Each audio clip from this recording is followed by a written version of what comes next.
শুভ সকাল আমার প্রিয় পরিবার, তোমরা সকলে কেমন আছো? আশা করছি যে যেখান থেকেই আমার ব্লগটা দেখছো সকলে ভালো আছো। তোমাদের আশীর্বাদ ও ভালোবাসার সাথে নিয়ে আজকের ব্লগটা শুরু করলাম। এখন বাজে ঘড়ির কাঁটায় ঠিক সকাল 8টা। আজকে যেন ডোডো এখনও ঘুমাচ্ছে।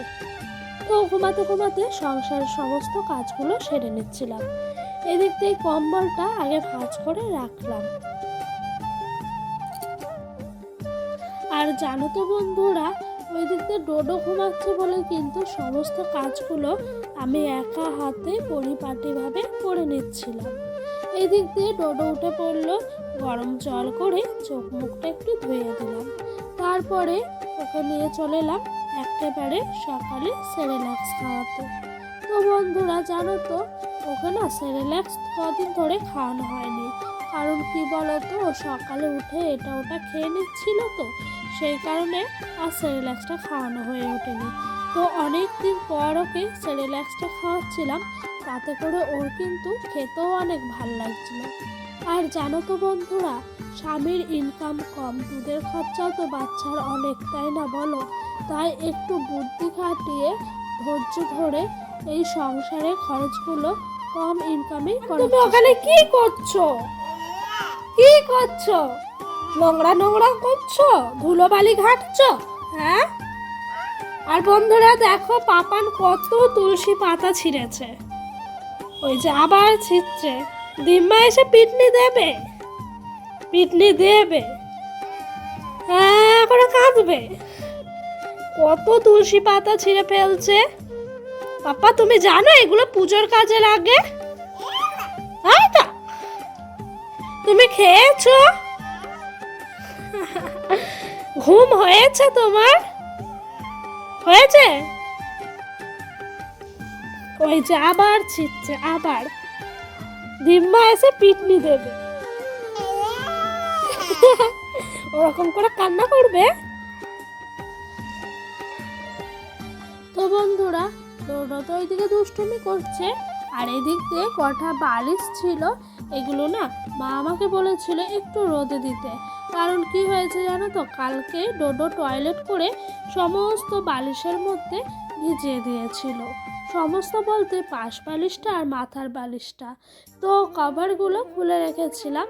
কালকে হালকা হালকা রোদ দেওয়া হয়েছে, আজও কিন্তু রোদ্দুরটা খুব একটা ভালোভাবে ওঠেনি। তাও যেটুকু উঠেছে সেটুকুর মধ্যে দিয়ে দিলাম। আর এই বিছনার চাদরটা জানো তো, কদিন হয়েছে কাচবো করে মা সময় পেয়ে ওঠে না। তাই আমি ভাবলাম একটু বিছনার চাদরটা নিয়ে সার্ফের জলে ভিজিয়ে রাখি। হাতে যদি একটু সময় পাই তাহলে বিছনার চাদরটা একটু কাচাকুচি করে ফেলবো।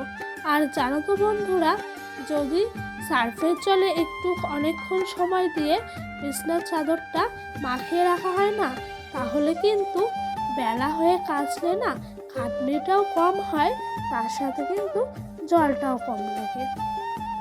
তো বন্ধুরা, তোমরা যারা যারা আমার ভিডিওটা এখনো দেখছো, তোমাদেরকে অসংখ্য ধন্যবাদ জানাচ্ছি। আর বন্ধুরা, তোমাদেরকে আমি হাত জোর করে অনুরোধ করব পুরো ভিডিওটা দেখে যাওয়ার জন্য। আর যদি আমার ভিডিওটা ভালো লাগে অবশ্যই কিন্তু বন্ধুরা একটা লাইক আর একটা কমেন্ট করো। পাশের বাড়ি থেকে কাকি দিল এই যে ময়দার পুর দিয়ে কি সুন্দর একটা নতুনভাবে নিজের মন থেকে কাকি বানিয়েছে রান্নাটা। খেতে কিন্তু অপূর্ব স্বাদ হয়েছিল। তার সাথে একটা লাড্ডুও দিয়েছে। ওদিক দিয়ে মা চলে এলো বাজার থেকে। তো এই যে সূর্যমুখী লঙ্কা বলে এগুলোকে, কেউ বলে ঘি লঙ্কা, মানে ঘিয়ের মতো সেন্ট হয়, কিন্তু আমার সূর্যমুখী লঙ্কাটাই নামটা শুনতে অনেকটাই ভালো লাগে। কেন কি বলতো, সূর্যের দিকে মুখ করে আছে তাই। আর জানো তো বন্ধুরা, এখন শীত এলেও কি হবে, সবজির দাম কিন্তু আকাশ ছোঁয়া। আলুর দাম প্রচুর বেড়েছে। তাই একটু বুদ্ধি খাটিয়ে এই যে একটা বেগুন ছিল ঘরে, বেগুনটাকে পোড়া করে দিলাম। এই বেগুন পোড়া দিয়ে কিন্তু আমার ভাত খেতে খুব ভালো লাগে। তাই জানো তো, আমি বুদ্ধি খাটিয়ে সংসারটাকে চালাই বলে আমার কিন্তু সংসারে উন্নতিটাও অনেকটা হচ্ছে এবং শান্তিটাও অনেকটা বজায় থাকছে। তোমরা যদি এভাবে সংসারটাকে একটু বুদ্ধি খাটিয়ে চালাও, ধৈর্য ধরে, তাহলে দেখবে তোমাদের সংসারে একদিন সোনার সংসারে পরিণত হবে। অনেকে বিয়ের পর ভাবে আমার স্বামীর এত কম ইনকাম, কিভাবে এই সংসারটা চলবে। কিন্তু তোমরা যদি একটু বুদ্ধি খাটিয়ে বুঝে শুনে সংসারটাকে চালানোর চেষ্টা করো, তাহলে সংসারটা কিন্তু একদিন খুব সুন্দরভাবে পরিপাটিভাবে সোনার সংসারে পরিণত পাবে। আর জানো তো বন্ধুরা, একটা কথা বলতে কি, আমার বেগুন পোড়া খেতে অপূর্ব ভাল লাগে। তোমাদের কার কার বেগুন পোড়া ভাল লাগে খেতে একটু কমেন্ট করে জানিও। তার মধ্যে শীতের আমেজ, তাহলে কি আর বলতে হয়? যেরকম বলে বিড়ালের কাছে মাছ দিতে নাই, মাছ সব শেষ করে ফেলে। তো সেই রকম হয়েছে আমার কাছেও, জানো তো। বেগুন পোড়া দিলে সব বেগুন পোড়া আমি মনে হয় একাই খেয়ে ফেলবো। কিন্তু জানো তো বন্ধুরা, খায় না। কারণ কি বলতো, অতটা বেগুন পোড়া একা খেলে যে অ্যালার্জির ধাত আছে, তখন আবার অ্যালার্জি বেরিয়ে যাবে। তো দুপুরবেলা মাকে বেশি কিছু রান্না না করতে বলাতে মা ওই দিক দিয়ে বেগুনটা পোড়া করেছে, মূলোর শাক ভাজা করেছে, আর ছিল একটু তরকারি, সেটাই চালানো হলো। রাতের জন্য মা একটু তরকা বসিয়ে দিয়েছে, আর তরকাটা খেতে কিন্তু সুস্বাদু হয়েছে খুব। আমার জানো তো বন্ধুরা, এই তরকা ঘুগনি এগুলো খেতে, বিশেষ করে কাবলি ছোলার, এগুলো কিন্তু খুব ভাল লাগে। তো সত্যি বলতে আজকে মাকে বললাম যে তরকা যখন করছো, রাতের জন্য একটু রুটি করো, তাহলে কিন্তু রাতে খেতেও অনেক ভালো লাগবে। তো আমার কথা মতো মা কিন্তু রাতে রুটিটা করবে বলেছে। তো বন্ধুরা, আবারও বলছি, স্বামীর ইনকাম কম হলে সবাইকে আমি বলবো ধৈর্য ধরে সংসারটা করো, একদিন তোমার সংসারই সোনার সংসারে পরিণত হবে। জানো তো বন্ধুরা, যারা সঞ্চয় করার না, তারা 1 টাকা থেকে 8 আনা হলেও রেখে দেয় সরিয়ে সঞ্চয়ের নাম করে।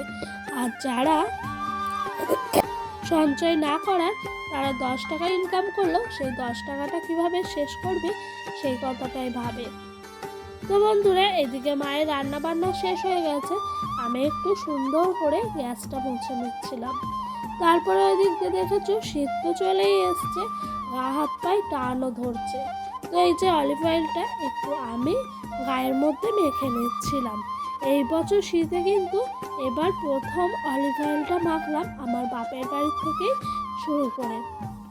তো ডোডো উঠেছিল, খেলাধুলা করলো, দুষ্টুমি করলো, তারপরে ওকে আবার স্নান করিয়ে ভাত খাইয়ে ওই দিক দিয়ে ঘুম পাড়িয়ে রাখলাম।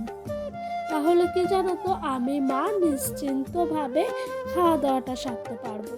তো এই দিক দিয়ে মা রান্না করেছিল, বলতেই তো মনে নেয়, শুটকি মাছের পাতুরি। এটা কিন্তু অপূর্ব টেস্ট লাগে। আর এই দিক দিয়ে ছেলের জন্য একটু সয়াবিন, আলু, কুমড়ো আর সবজি দিয়ে একটু তরকারি করে রেখেছে। আর এদিক দিয়ে বললাম না, তরকারি আছে, ফুলকপি আলুর তরকারিটা কালকে খাচ্ছিল, ওইটাই রাখা আছে। আর এই দেখো বেগুন পোড়া, আমার টেস্টি খাবার। তো বন্ধুরা, আজকের ব্লগটা এই